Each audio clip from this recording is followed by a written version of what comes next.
Welcome back. Latin America's two biggest economies are making strides to improve relations. The presidents of Mexico and Brazil are holding bilateral talks beginning on Tuesday. Frank Contreras has a preview.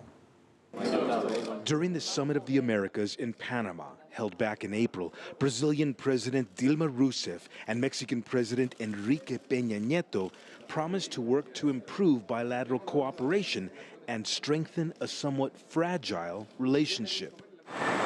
In 2012, diplomatic ties between the two soured a bit when Brazil cut imports of Mexican-assembled vehicles.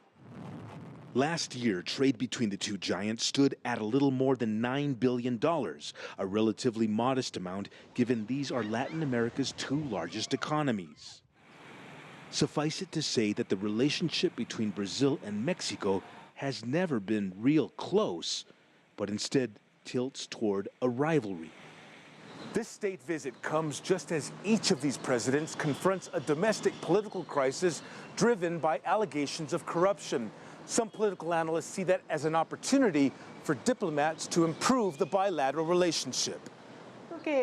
Mexico's former ambassador to Brazil says both nations should assume leadership roles, especially on environmental and public health issues. We can have important areas of cooperation, for example, in solving problems that do not interest the private sector, like the problem of sicknesses that affect the poor. The World Bank says both Brazil and Mexico are working to address the problem of unequal distribution of wealth. However, one issue that divides these two countries, according to this analyst, is their relationship with the United States. When the U.S. spied on Dilma Rousseff, she decided not to make a courtesy visit to that country. So I think there are elements that mark clear differences between the way that Mexico and Brazil relate to the United States.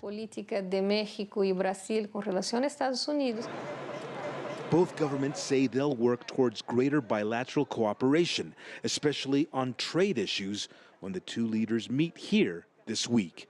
Frank Contreras, CCTV, Mexico City.